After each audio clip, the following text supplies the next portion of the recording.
Boa noite, meus irmãos.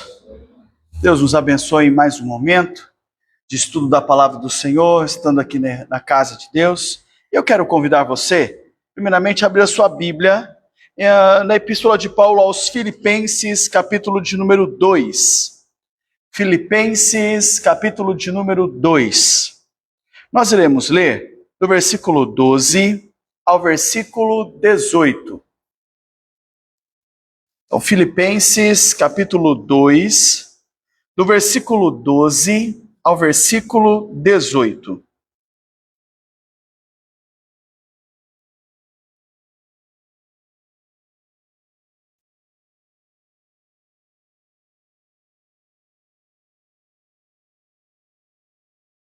Filipenses 2, de 12 a 18.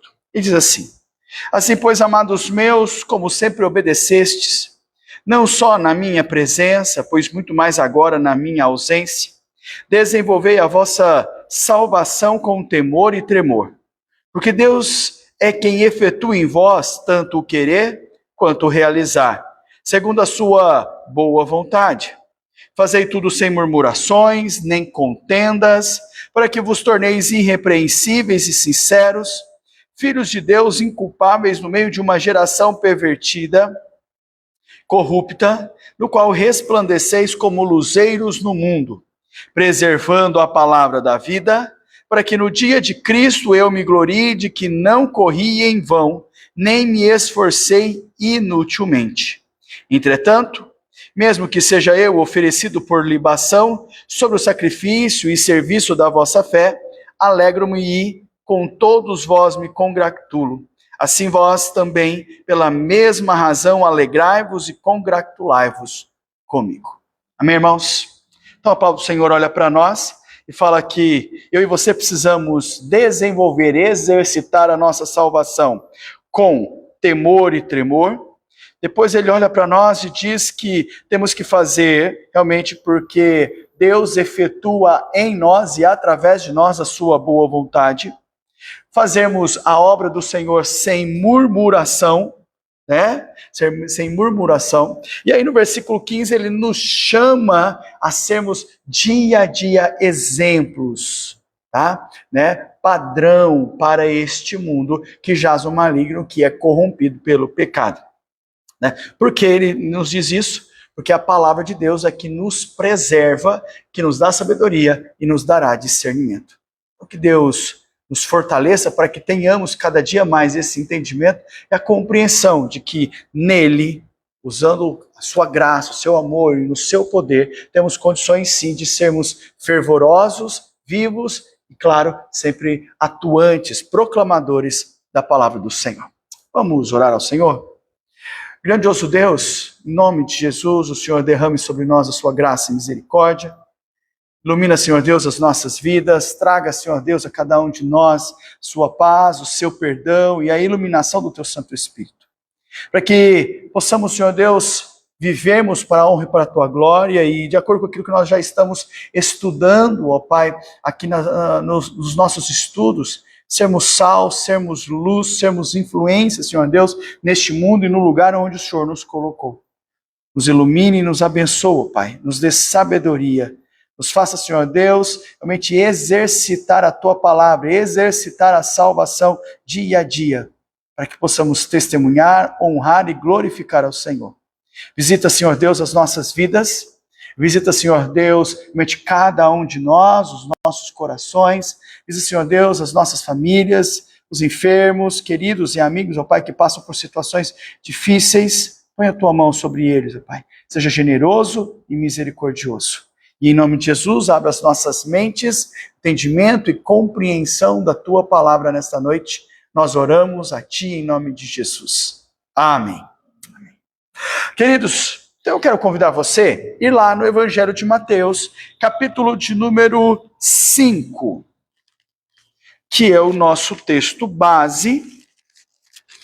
Nós estivemos falando já sobre os 12 primeiros versículos, falamos aí sobre as bem-aventuranças, tratamos sobre este assunto e ligamos isso que estas 12 bem-aventuranças, elas estão indicando o caráter do cristão. Então estou falando aí sobre o caráter do cristão. Depois disso, queridos, nós, semana passada, iniciamos essa lição, falando sobre essa influência do cristão, tá? Tocando aí em dos dois assuntos que o nosso texto mostra. Nós falamos, primeiramente, que nós somos o sal da terra. O texto da palavra de Deus, Mateus capítulo 5, os versículos 13 a 16, dizem assim, ó: Vós sois o sal da terra, ora, se o sal vier a ser insípido, como lhe restaurar o sabor? Para nada mais presta, senão para lançado fora, ser pisado pelos homens.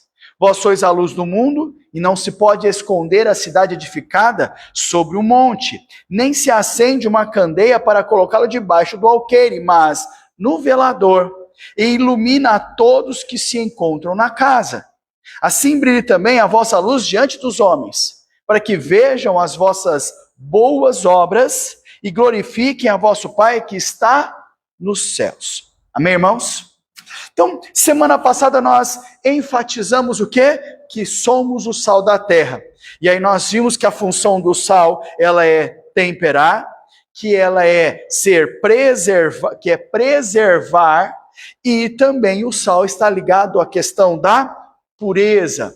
Nós vimos então a questão dessa eficácia do sal. Então o sal tem uma grande eficácia, porém, o que não pode ocorrer é ele perder a sua capacidade de salgar. E aí, aplicando isso na vida do cristão, nós falamos que é o cristão perder a sua capacidade de influenciar. E aí, olhando para o sal, se ele perder a capacidade, a sua salinidade, ele é irrecuperável. Nós vimos que ele se torna inútil e nós vimos que ele está condenado à destruição.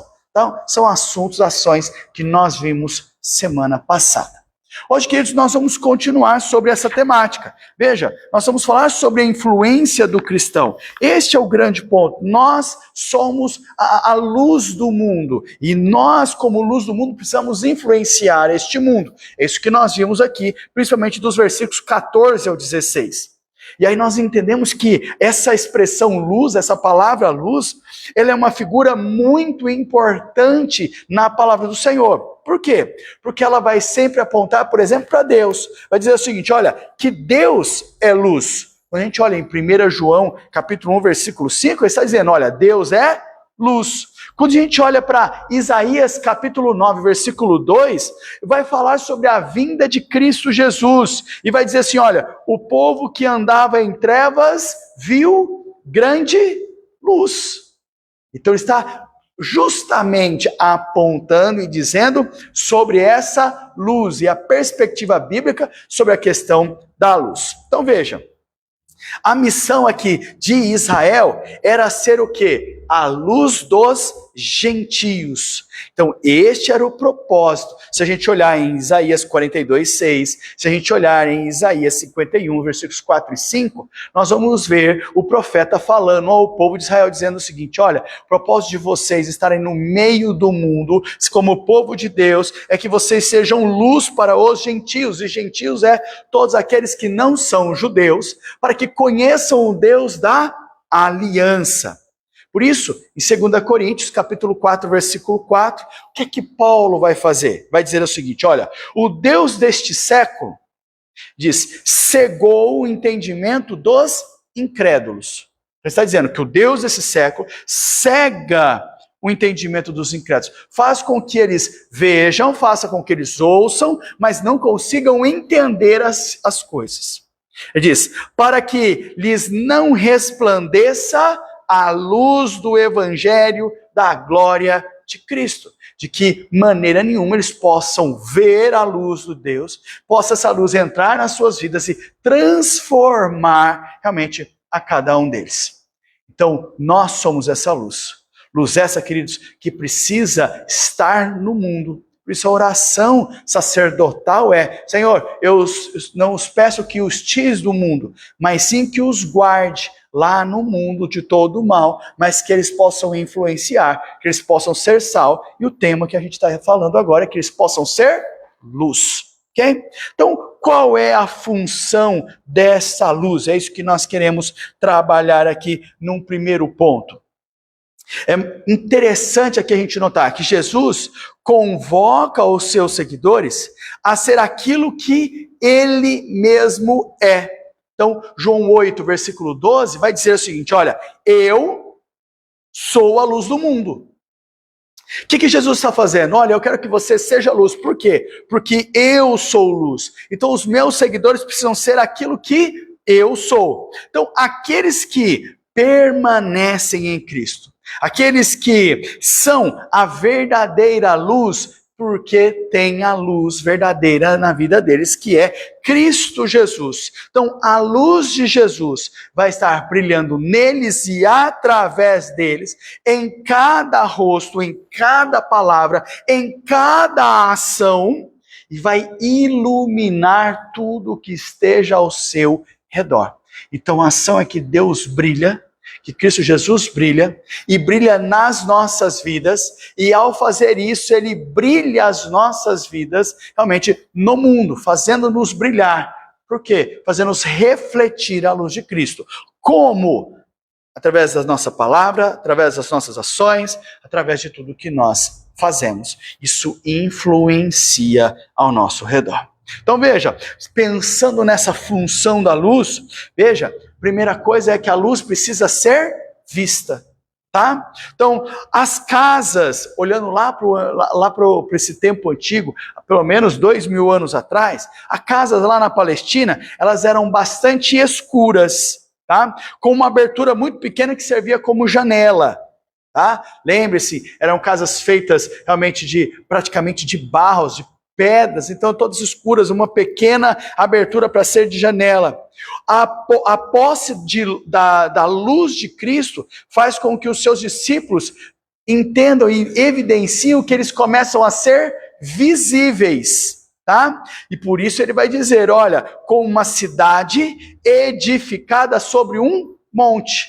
Então ele vai dizer que um monte é um lugar alto, e uma cidade edificada sobre um monte é vista de longe. Todo mundo sabe que lá em cima tem uma cidade. Por quê? Porque ela é vista, ela é visível, que pode ser vista, no caso da cidade, a quilômetros de distância. O que ele está querendo trazer? Que os crentes não podem se esconder. No sentido de que não deixar ou não brilhar a luz de Cristo aonde quer que estejam. Então ele diz, nós precisamos brilhar. Nós precisamos ser como uma cidade que foi edificada em cima de um monte, onde a quilômetros as pessoas possam ver, onde não consegue se esconder, onde ela é visível, onde as pessoas precisam ver, no caso da luz de Cristo Jesus, dele brilhando nas nossas vidas. O que o contexto está enfatizando? Que não pode haver discípulos secretos. Porque se uma cidade em cima do monte ela é visível a todos, o cristão precisa ser visível a todas as pessoas. Nada de discípulo secreto, de crente agente secreto. Ele vai trabalhar que a nossa fé ela deve ser vista na maneira pela qual, olha só como é o exemplo, como eu trato a balconista de uma loja, como eu trato, por exemplo, a pessoa que trabalha na minha casa, como eu trato, por exemplo, o porteiro do prédio, como eu trato, por exemplo, um empregado no meu serviço, como eu trato as pessoas, o que eu encontro dia a dia. Então ele está dizendo, a luz, a minha fé, o meu cristianismo, ele é visto através daquilo que eu faço, como eu falo, como eu ajo e como eu realmente lido com as pessoas. Olha só como é que é interessante. Segunda coisa que nós podemos entender sobre a função da luz é que a luz dissipa as trevas, a luz empurra as trevas para longe. Paulo, quando escreve para Filipenses, ele vai enfatizar essa função, ele vai dizer inculpáveis, Filipenses 2,15, inculpáveis no meio de uma geração pervertida e corrupta na qual resplandeceis como luzeiros no mundo. Então ele está dizendo, olha, o lugar onde vocês estão, ele é que tipo? Uma geração pervertida e corrupta. Uma geração realmente que não tem como, não dá para a gente desculpar, não tem desculpa nenhuma que ela possa usar. É justamente nesse meio que você precisa estar. É justamente neste meio que você vai vivenciar. E ele vai chamar a sua atenção para como é que você tem que viver. Ele vai dizer, você vai viver resplandecendo a luz, como luzeiros, como pessoas que mostram a graça, o poder e a palavra de Deus neste mundo. O mundo não pode permanecer nessas trevas, nessa corrupção, nessa perversão. E você precisa ser o diferencial. Você não pode ser igual, você precisa ser realmente aquele que vai ser destacar de forma diferente, tá? Como se nada fosse igual. Olha, eu não sou assim. Então ele olha para nós e vai dizer, eu não posso, então no lugar onde eu estou, eu vou tentar ao máximo tirar de perto de mim todo tipo de corrupção e perversão, que é a ação do pecado, que é a ação realmente das trevas, que é a ação realmente da toda inclinação para aquilo que não vem de Cristo e não vem da salvação. Outra coisa, queridos, que é a função da luz, a luz sempre vai nos avisar do perigo. Já percebeu que quando você tem uma luz, seja no carro, quando você viaja à noite, ou uma lanterna que você use quando você vai sair em algum lugar escuro, ou quando você está andando na rua à noite e a iluminação, você percebe que a luz revela os perigos que estão no caminho.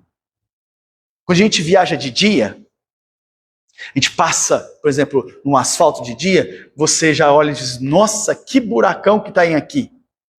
E o pensamento seu é sempre assim, será que de noite eu veria ele? E aí você passa de noite lá, e de repente o farol do carro acusa que tem algo lá. A verdade, você não consegue nem perceber a profundidade, mas ele acusa que tem algo errado ali, para você o quê? Pelo menos desviar.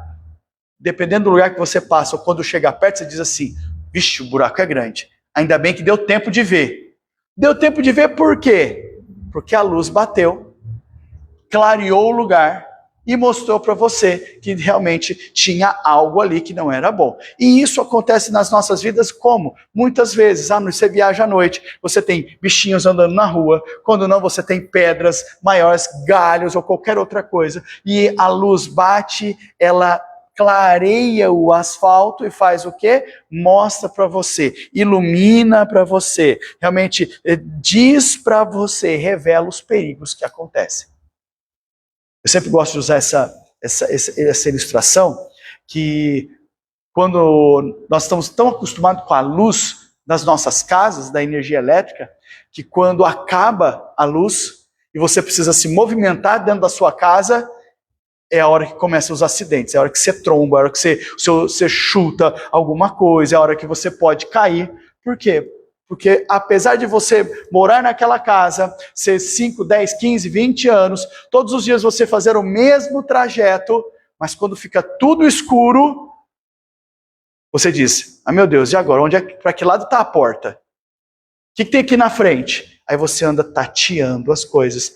Por quê? Porque não sabe claramente o que está no chão, onde estão as coisas. Por quê? Porque a luz te revela onde pisar, o que é que está, se tem algo que está no chão atrapalhando e se te preocupa ou não, se você pode ou não tropeçar e machucar. A luz sempre avisa do perigo. Olha só como é que interessante.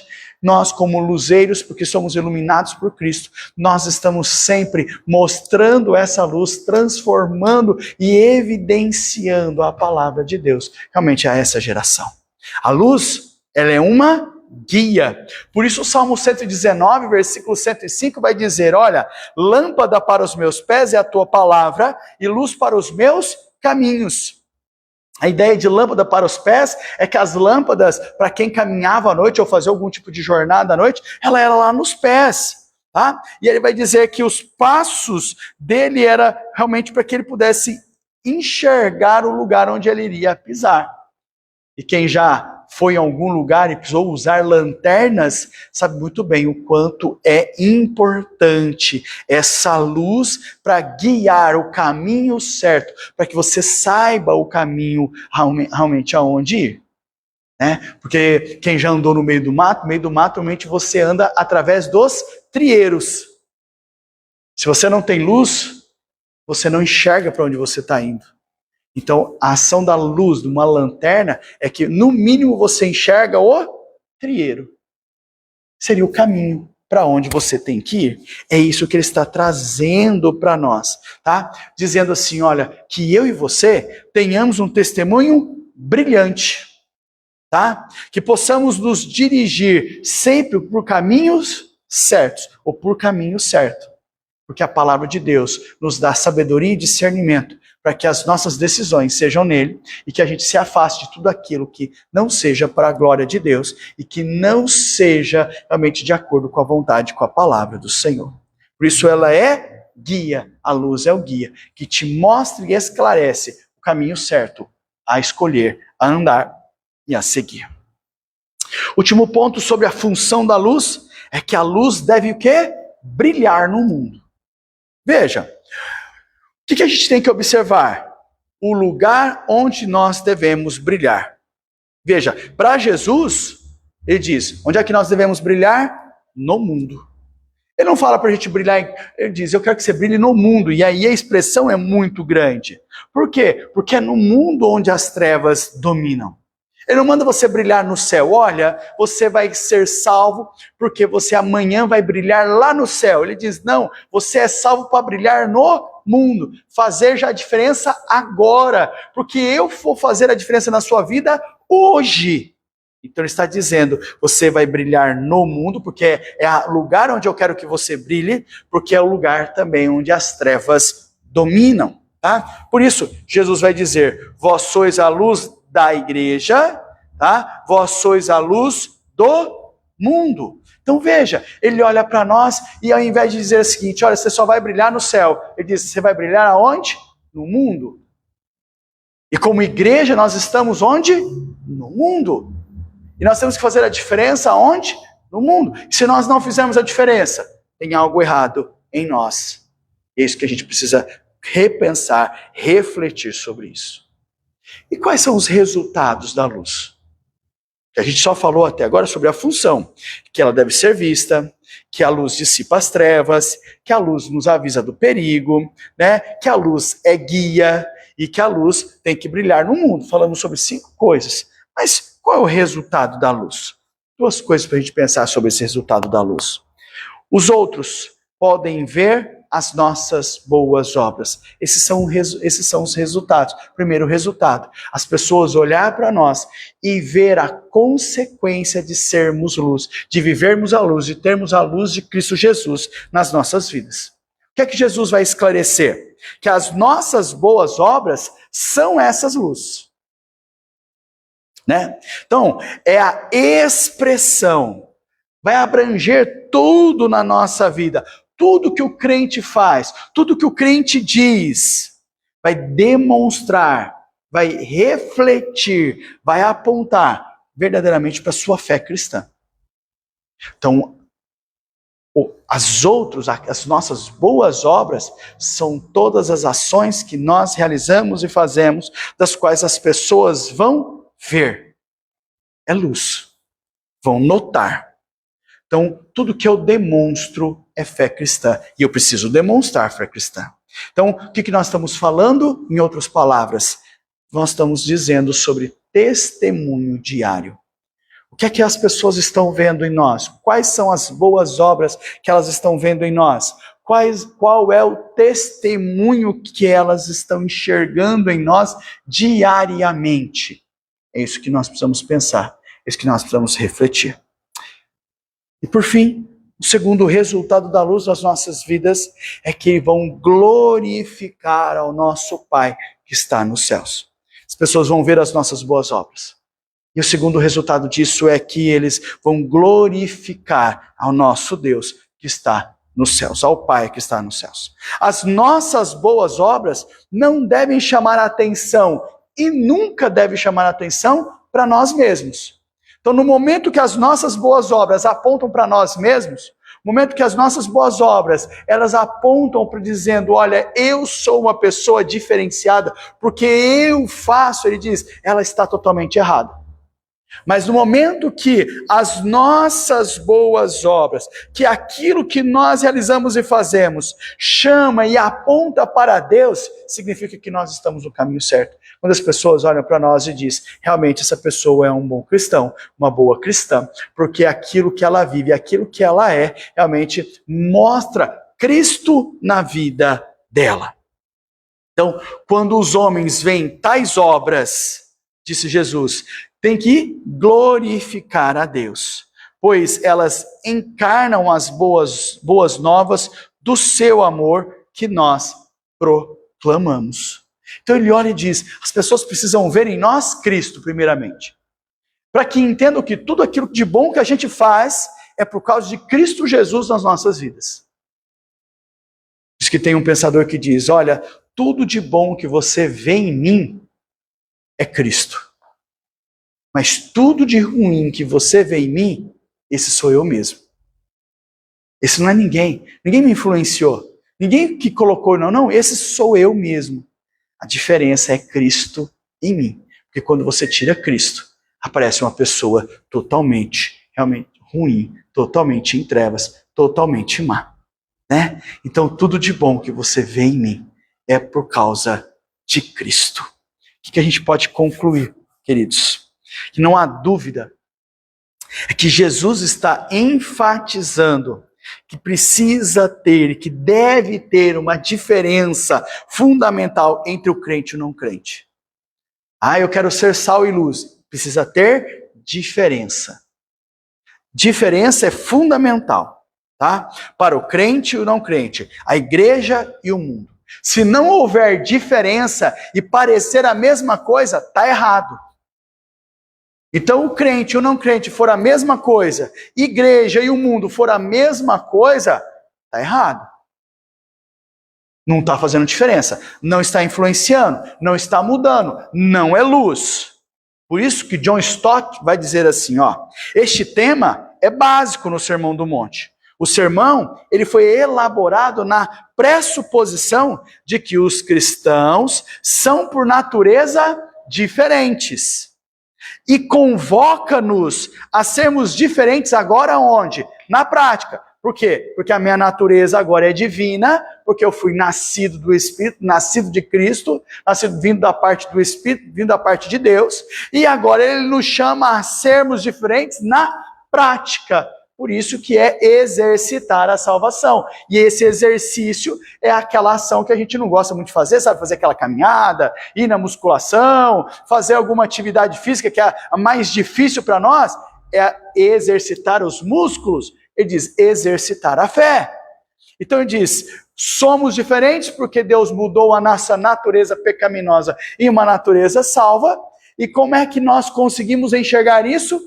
Por causa da forma como nós vivemos. Então veja, provavelmente a maior de todas as tragédias da igreja ao longo da sua história tem sido o quê? A sua constância. Tragédia, constância. De quê? De conformar-se à cultura. E deixar a cultura prevalecer. Ao invés de fazer o quê? Desenvolver a chamada contracultura. O mundo vai ser contra a cultura cristã. E ele vai contra essa cultura, contra a mentalidade, contra a Bíblia, contra Deus, contra os princípios realmente cristãos, em todo momento, os princípios de Cristo. Mas nós nos conformamos a isso e nunca nos levantamos contra essa cultura. Nós devemos nos levantar e desenvolver realmente uma cultura cristã contra a cultura mundana, no sentido de não nos moldar a ela. O que nós precisamos fazer? Nós precisamos aprender a compreender que fomos colocados no mundo com um papel duplo. Então o papel é de ser sal para interromper ou pelo menos retardar o processo de corrupção moral e espiritual deste mundo. E o segundo é como luz, para o quê? Desfazer. Onde você chega, as trevas somem. Onde a luz chega, não há trevas. tá? Não haverá trevas. E aí nós terminamos com John Stott, onde ele vai resumir a função do crente, dizendo assim, olha, Jesus chama os seus discípulos para exercerem uma influência dupla na comunidade secular. Uma influência negativa, de impedir a sua deteriorização, e uma influência positiva, a de produzir luz nas trevas. Olha só como é que é.